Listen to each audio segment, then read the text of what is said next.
All right, today we're going to continue our discussion over the evidence for the existence of God.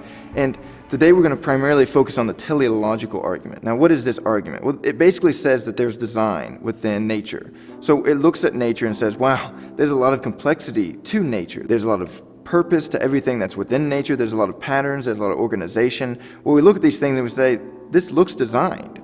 Like this tree, how it grows, how it does these different things, how the atoms are holding it together, how the cells, how the carbon, how the elements, all these different things are holding themselves together and how they're functioning in a certain way. We look at that and we say, it seems like there's design to it, that something intelligent created it to look like this, created it to grow like this. And we look at that and we say, does all of nature have design? Because even if you look at a rock, an inanimate object, and you can look at that and you can see how the atoms are being held together, but they're not quite touching, right? Because nothing's actually touching, but they're just kind of being kept together by some kind of force. And we look at that and we're like, wow, there seems to be something that designed it to function that way, something to design it to where there's a force there holding it there. We look at gravity and we say there seems to be design that something caused it to where there's a law that says gravity is going to be this strong depending on the mass of the object. So we look at all these things and we say there seems to be such complexities within nature that it almost demands that there is design to it. And if there is design, and you can argue that there isn't design, that things just look like there's design, but if there really is design to nature, then obviously there's a designer. So that points to the concept of a God. You might argue that it doesn't necessarily point to the argument that the God of the Bible exists, but it certainly points to the fact that there is an intelligent designer out there, and the God of the Bible describes itself as being an intelligent designer, as being the creator of everything, as having intellect, as being a being.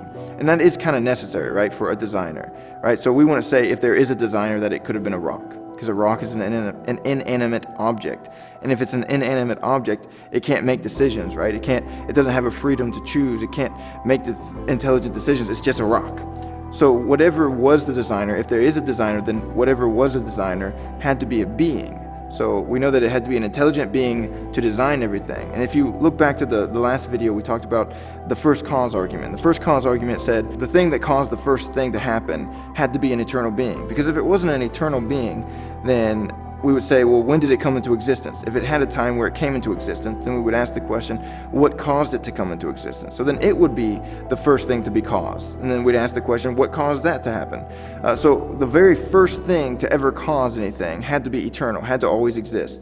Some people say that God is the thing that's always existed. Some people believe that the universe has always existed and it's just kind of kept transforming, things like that. I personally believe that God has always existed, not the universe.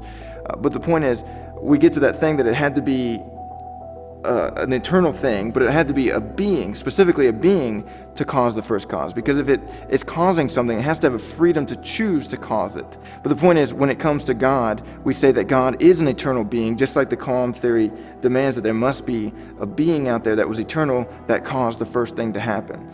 So now we're getting to the teleological argument. And the teleological argument says that there had to be an intelligent being. So you see they're both kind of similar. Both say that there had to be a being, something that had free will to choose to make decisions and to choose specifically to design things intelligently. So we see that they both kind of complement one another. And you could say that neither one are perfect arguments, but taken together they are strong arguments nonetheless. So that's the concept of the teleological argument. It demands that there must have been, or that at least there should have been or could have been, an intelligent designer. And again, if you connect that with the column theory, an intelligent designer that is also eternal, both of which are described in the Bible as describing God. So then we look at things and we say things that have so much complexity, right? So for example, this remote controls the lights. If I say, wow, there's a red button, boom, red. So we see that and we say, what caused it to be red? Well, obviously me pressing the button, the red button. So we say, obviously somebody created this remote, designed this remote to where when I press red, the background would turn red. And I say, what about white? Boom. So somebody designed it to where when I press the white button, it's going to turn white. So obviously someone designed this to have purpose, to when I pressed a certain button, a certain thing would happen.